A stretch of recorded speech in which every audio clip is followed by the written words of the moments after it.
Hi, I'm Kevin Klein from the Winnipeg Sun. Today, we have a special guest joining us who is involved in the development, I guess you would call it development industry here in Winnipeg and in other places in Manitoba, who is also a former employee of the city of Winnipeg who worked inside the planning and development department. This is John Wintrup. Thank you for joining us, John. Thank you. Great to be here today. There's two reasons why I wanted you to be on this little program today. The first one is that today, November 22nd, anyways, is the National Housing Day in Canada. A day, I guess, we celebrate national housing. The other reason is that a few days ago, I sent you a copy of an email that the Minister of Housing for the federal government had sent to me and the Winnipeg Sun, telling us how great and how beneficial the accelerated housing accelerator fund has been for Winnipeg. Now, this is because I've written more than one article now about the fact that the housing accelerator fund is not working. We, of course, included comments from the Conservative Leader Pierre Poilievre, who specifically mentions the problems in Winnipeg and how the accelerator fund is not working in Winnipeg. And at the same time, we keep challenging the mayor's office, who continues to give us spin replies about the 8,800 and now 12,000 new residences coming to Winnipeg because of this program. So I gave you a copy of that email, which identified several properties that the minister's office is saying are only because of the Housing Accelerator Fund. What did you find out? Well, first, I'd like to say I'm a big housing advocate and I'm a professional planner. I want to see housing. I want to see it now. I want to see it being constructed. I've been advocating that for more than a decade now, inside City Hall, outside of City Hall, all over the place. I drove around and looked at all those sites yesterday, and I see little to no activity actually happening on any of these parking lots or vacant fields for housing. I see the private sector building housing out there, receiving no government funding. They're doing it, but the sites that I select few, very limited, that were provided some money, I don't see any activity actually happening on those sites. Now, what do you think? I mean, they're touting all of this money, and I mean, I know it's politicians playing a game, and they're trying to spin it, they're trying to polish it up, they're putting lipstick on a pig, if you will, and saying that we have all of these permits now. Mayor Gillingham, it was a challenge. We challenged him on that and said I thought it was a goal. No, I never said it was a goal. It was just a hope. But now he continues to come out with that. If it really was an issue, then John, why are we sitting here with developments like Fulton Grove, which we know as Parker Lands, which has been waiting to be built for, I don't know, 11 years? Uh, Well, Andrew, I've 12. been on that project. Andrew retained me on that project 12 years ago. We just celebrated our 12th anniversary on that. Um, Still not going anywhere. He wanted to start this fall and have some houses starting by spring of next year, and that's not happening again. And how So many units would be on that property alone? I'll ballpark it more, not only units. So we're looking at just an average of two people per unit. You're looking at 4,000 people could have been living in a place to live by now if it had been approved when the judge said it should have been approved. And then by now he would have paid, I believe, over $30 million in taxes. So that's a lost opportunity in taxes, and that's a lost opportunity for people not having houses. And these are houses that are going to include like yards, front yards, rear yards, front driveways, back lanes, a diversity of housing, not just a multiple family high structure. I love those too, but I also like people to have a place with a yard. That market needs to be satisfied as well. That this could have been satisfied, this product alone. We're talking about, I'd say, roughly 2,000 dwelling units.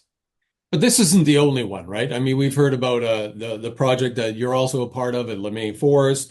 We've heard about, I mean, we all know about the Polo Park development that was brought forward a long time ago that Gillingham voted against because he needed more studies. We needed more studies. We need this. We need that. There are a number of projects that I think we could identify that if the city really wanted to see more housing, would have been approved years ago. Yeah, in the last 11 and a half months, just working out of here in my living room, I put forward 5,202 dwelling units. And I probably will, by the end of this month, crack over 5,500 that need a discretionary approval. I don't need any changes to regulations. I just need to have these processed. If they were just processed, all private sector funding, that would have all started construction by now or early next year and have housing, people moving into housing in the fall of 2026. That's our goal. September 2026, people moving into housing when you're on a timeline for construction. That's not happening. So a lot of my projects are just sitting at the city of Winnipeg. I've got one I submitted March 28th. It still hasn't been processed. We're now into March 28th. I'm in November. I thought I was going to be at a public hearing in the end of June. It's along a corridor, actually. I need a simple rezoning application. I'm opening a public lane. It's going to provide just 12 units. And here I am at the end of November. Other applications I've submitted in June, I just need the plans approved, just the design, the external design approved. We submitted at the end of June thinking we'd be rolling into building permits this fall. That's not happening. We still haven't received our approval on it. They haven't even accepted the application yet. So it takes 220 days now to get some discretionary approvals submitted. A decade ago, that was down to 99 days. It's now up to 220 days or more and increasing. So what are they telling you the problem is? I mean, they've got more staff. We heard in the last election, oh, we're going to put more staff and more bodies. Every department's going to become a housing department. That's going to be our focus. We're going to get things through. But here we are. It's the same old, same old, same old. So what are they I don't telling you know. the problem is? Well, I find it's more if they're increasing staff, it's behind the scenes. I don't believe there's any more frontline staff, and I think it's a deployment of how you're using staff. I always look at the flood of '97 that I lived through and many other people lived through. If you just had a whole bunch of people in the back room talking about building sandbag dikes and not enough people actually on the front line building sandbag dikes, we wouldn't have survived. So through my experience, everybody suddenly became a sandbag dike, builder, throwing sandbags and protecting the homes and family. Rules such as the spring weight restriction on roads were suddenly, we're going to dismiss this. This is a crisis. Let's, ignore this rule for the time being and have heavy trucks deliver sandbags to the houses. And suddenly everybody was throwing sandbags. But if everybody is just in the back room talking to themselves and there's nobody out on the front line, we're not moving any forward with the housing. See, here's my problem with this. As somebody who sat on council and I've seen how things have worked, and it was always my problem when I was there. The money that they claim they get from the federal government, like they want to get over $100 million, why they seem to change their focus. So it changes to say, okay, now we've got to meet all these requirements to get that money, is because the city of Winnipeg actually takes a commission, if you will, from those funds. 100% of that money coming from the federal government is not going to housing. Absolutely not. It's going to the city to pay for their meetings, to pay for, staff to review applications and to pay for this and to pay for that. So a chunk of that money is not being used for housing. Do you think that could be what's delaying it, is that they see this carrot and they see a way of putting some more money in their pocket, not necessarily to help people, but money in their pocket. So they've kind of gotten off all the private sector ones that are ready to go and shift their focus to this? What I see is just more regulation that does perpetuate more meetings, more staff to process, the regulations that are creating. So I'll give an example. Variances is non-discretionary approval, meaning a city staff person and sometimes the committee has to approve it. Winnipeg does over 1,000 variances a year. I personally do more variances in the state of California. San Francisco, New York, they measure the number of variances in like less than 100. Winnipeg is doing 1,000 variances. You can't do something here, whether you're building a garage or a deck or a house or a multiple family, without coming forward and getting a variance, a discretionary approval, meaning staff, meaning meetings, etc., review, analysis. Again, those are thousands that Winnipeg has to do every year if you're doing something. In the city of Vancouver, where they're building a lot of housing, they do about 100 a year. City of New York does 50 a year. There was a report that came out about 2 years ago out of Pepperdine Law Review looking at variances, and it was called, I believe, variances, Canary in a Coal Mine, that looked at the number of variances that cities do across North America. Winnipeg is exceedingly high compared to like major American cities. Again, I personally do more variances than some major cities in the States. I get phone calls from colleagues down California because I'm the variance guy. I do more than their entire department does. So that is okay. Now you have all these regulations that now you have to change them to be able to move something forward. So then you need to have more staff, you need to have more meetings, we need to have more public hearings, we need more resources dedicated to say, yes, we're going to change this rule here, so we can allow some housing. So I'm going to ask you this because we asked the mayor's office to comment on Fulton Grove, Parker Lands, and the delays that are happening there. And we basically got a response back from the spin doctors that everything there is moving along, but they're not aware of any problems and that things are going as anticipated and very well. You are involved. Is that the case? Is what we're hearing from politicians accurate? Um, well, I've talked almost constantly with Andrew Marquez. I know he still doesn't have his development agreement, which is the final kind of document he needed. If he had received it anytime this fall, he would have been out on site servicing it and starting house construction. He didn't get it. So we still don't have it. So now we're in November. We're hitting winter time. We can't start site servicing when the ground's frozen. So again, that's delayed. LeMay Forest, the city, actually, we went to a hearing on that matter, and they admitted that it was their reason why they delayed it for 2 months for processing the application. It was their fault, not ours. They needed to provide themselves a document, internal document, to allow the application to just get processed. And it took them over 60 days before they gave us this one letter to allow us to process the application for themselves to process the application. So they create these rules internally, as well as the regulations that somehow, I think Jon Stewart encapsulated it perfectly on the Daily Show on Monday of this week when he's talking about the Democratic Party. You created this type of bureaucracy in government, all these rules, and you just can't seem to thread that needle. There's always a reason why this thread just can't get through that needle. We're not actually building housing. We're creating more regulations. We're creating more internal rules. We're creating more processes. And at some point, it's just not putting any housing product on the ground.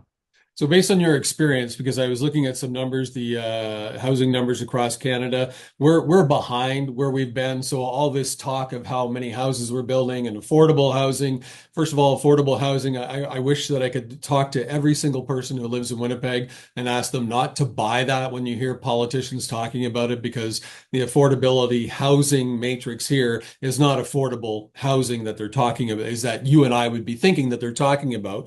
But if you look at it, other cities are well above housing starts where they were multifamily dwellings and such. Halifax, Edmonton, these places are all over, and we're under.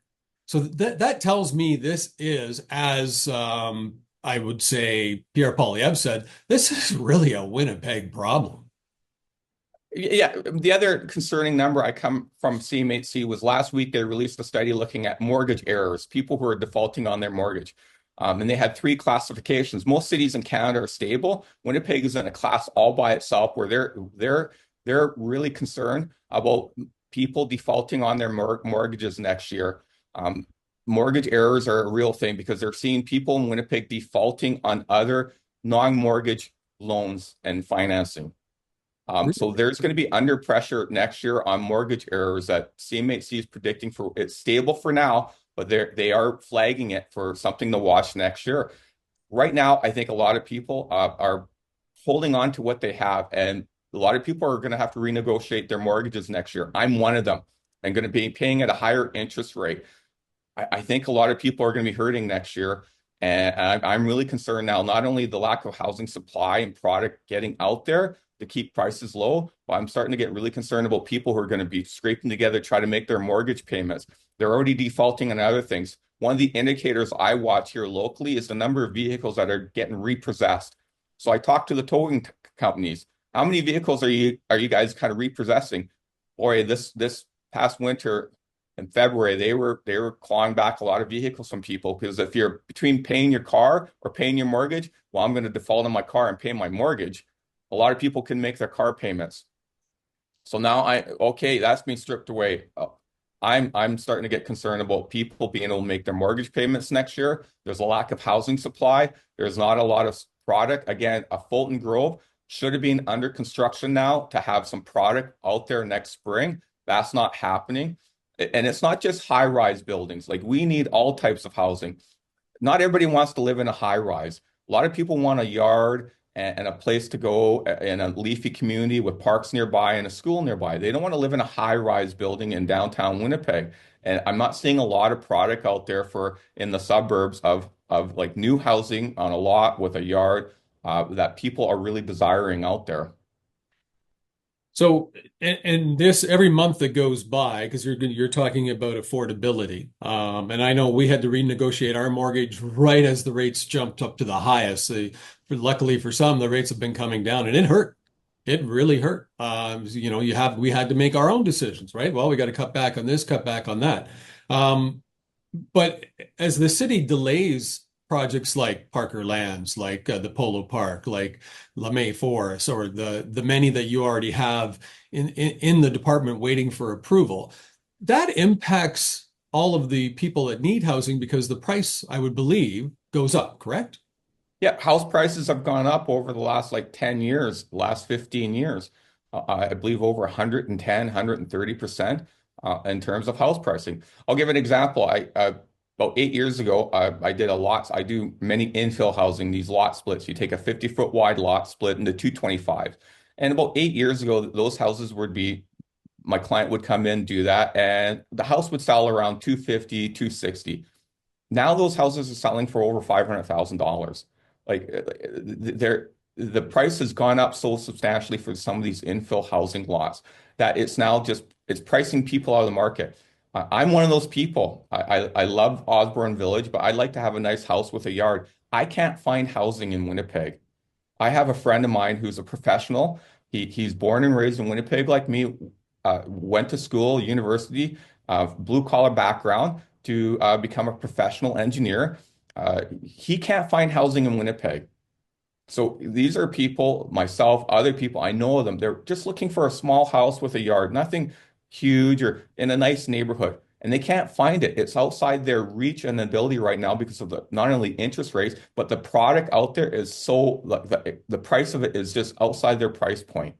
And so a lot of people are starting to vote with their feet where they're like, I'm going to try and stay here as long as I can. But next June, if there's no housing product here that's within my price range of the qualified mortgage I can get, I have to look at a different jurisdiction to live in. Yeah, I believe that. I've talked to a lot of people that are already starting to look elsewhere, look in other provinces, look out far out into the RMs as well.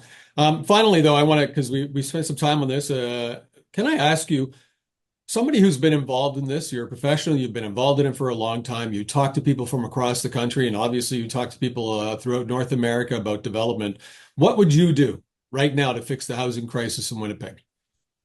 Oh, that's a tough one because I think some of the steps I've been advocating for going back 6 or 7 years was to avoid a crisis, was to include housing to get it going. I think right now is I'd like to see more frontline staff, less backroom kind of discussions. I think there should be a lot more frontline staff processing.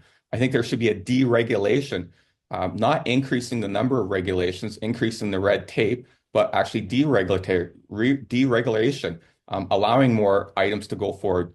Again, Winnipeg does about 1,000 variances a year. Some of the products that they've come forward with in terms of where they're saying we're changing our regulations, you've actually added more. You've taken one away and added three.